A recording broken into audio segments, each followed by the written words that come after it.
Well, I think it's a sign of a good team. That's what I think it is. We've been tested more than any other team here. It is the best lineup we have ever seen. I mean, you just look at some of the names that aren't in the final. That's certainly a lot of people were talking about at the beginning of the season. So, yeah, I'm really proud of the team to face what they've had to face to get to this point. But the job's not done. Yes, we're fortunate enough to have qualified for the final, but as Tom and his boys showed yesterday, anything can happen, very, very quickly. If that had happened on Sunday, Tom wouldn't be in the race in the final for the million. So that's the balance we have to play with, with currently qualified for the final like these guys, that we want to push hard out there. We want to use these 5 fleet races as a way to warm up and get ready for the final, but if we cross the line or if something happens, that's it. It could be over. So it's a very, very tight line we have to walk going into the Sunday. Yeah, well, unfortunately, we had a failure in the system. Water got into one of the electronic systems in the boat, and the wing hydraulics wouldn't function in the manoeuvre, and we went over. But having said that, it was good to get that out of the way. We did a full recheck of the boat, and it's something we will definitely be looking at going into Sunday. We had Kai Lenny, who really is probably the best waterman in the world. Jamie O'Brien, one of the best riders at pipeline, and to have those sort of guys come out on the boat who, I mean, if you've ever seen some of the footage of those guys at places like Nazaire and riding some of these big waves and the situations they get in, for them to come out on the boats and say that was absolutely crazy, intense, I've never experienced anything like it, I think gives the sport real credibility. So yeah, very, very exciting to have Kai out on the boat. And all through the capsize, he had the perfect angle on his GoPro, so he's no stranger to going through an incident and capturing it. So it was great. We look forward to, and I think the rest of the fleet, welcoming those sort of athletes and showing them what SailGP is. Well, I mean, I would have hoped you media would have done some homework, but if you're looking at it, I'll do it for you. Tom is the defending champion, okay, so you can start there. Nathan was also in the final, and that to be quite honest, Nathan had the $1 million in his hand last time. It slipped through and Tom got past, so we saw that. So yes, I believe these two are the favourites. They've done more time than anyone else in these boats, clearly. I mean, it's no surprise to me to see these two guys right up there. Look, we are a brand new team. Our very first event, we got taken out by Nathan and we're last. I mean, that's not the way you want to start your first season with a brand new team. However, like we said before, the team have rallied back.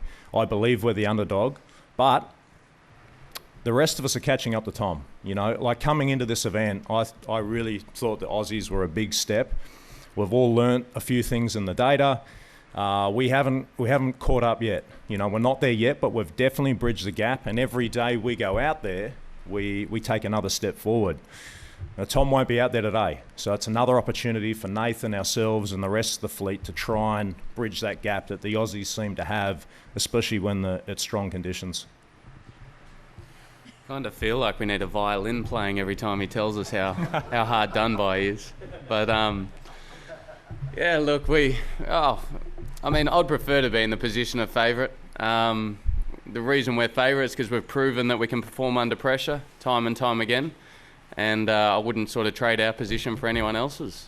But as Jimmy said, we had a tough day yesterday, and every day we go out, we're pushing, we know everyone's trying to catch us, so we've got to work really hard to stay in front, and we were pushing hard, working on manoeuvres yesterday, and had a capsize, and unfortunate timing in one way, in that we missed all the practice racing today, but fortunate in another way it didn't happen today, and we're able to race the event. But the tech team and our shore team are working tirelessly to get the boat ready, and we're excited and very grateful of all their hard work to get us on the water tomorrow.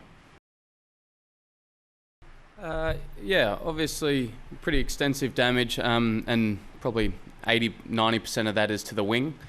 The way the capsize happened, the impact was on the wing was really tough, and as soon as the wing hit the water, there was breaking of flaps on the wing, and And so the hull is not too bad. We need to replace a few electronic boxes, fix a few fairings, and that wouldn't hold us back from racing today.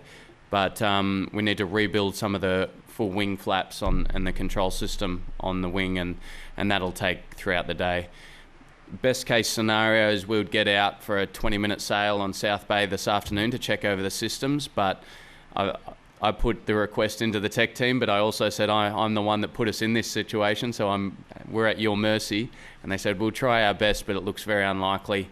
I think they'll still be working on the boat tonight, and hopefully we can do a little check sail tomorrow morning, go out for 20 minutes and then come back in and put the boat on the mooring and make sure everything's functioning well. Jimmy and Nathan have both spoken about your temper. Do you think this had anything to do with yesterday or could potentially change things on Sunday? Yeah, I've heard they've been saying I've got a bad temper and my tempers might be what loses us this final. It's a tricky... Look, I do have a temper. It's sort of known as red mist on board when I start losing my temper. But it's... look, my passion for this is also what gets us to the top, and I'm not going to change the way I am. I've got to keep my cool in important parts of the race and make sure my temper doesn't cost us the race. But it's also what makes our team so good is we're very passionate and we work really hard, and we know there's a lot on the line. So we're going to keep the same mentality we've had all year, and with the conditions we have here in San Francisco, we're really happy with our chances. Now, Nathan, would you say it's temper or passion that Tom talks about? I think Tom's got a lot of both, to be honest. So I've known about the red mist for a long time, and I wouldn't want to be anywhere near him after his incident yesterday. I'm sure there was mist flying everywhere. Did you think that you'd be sitting here going into Sunday? Well, we always hoped we would be. As Jimmy said, it didn't start very well for us and especially for them. And so it's been a bit of a climb back all season to get to this moment.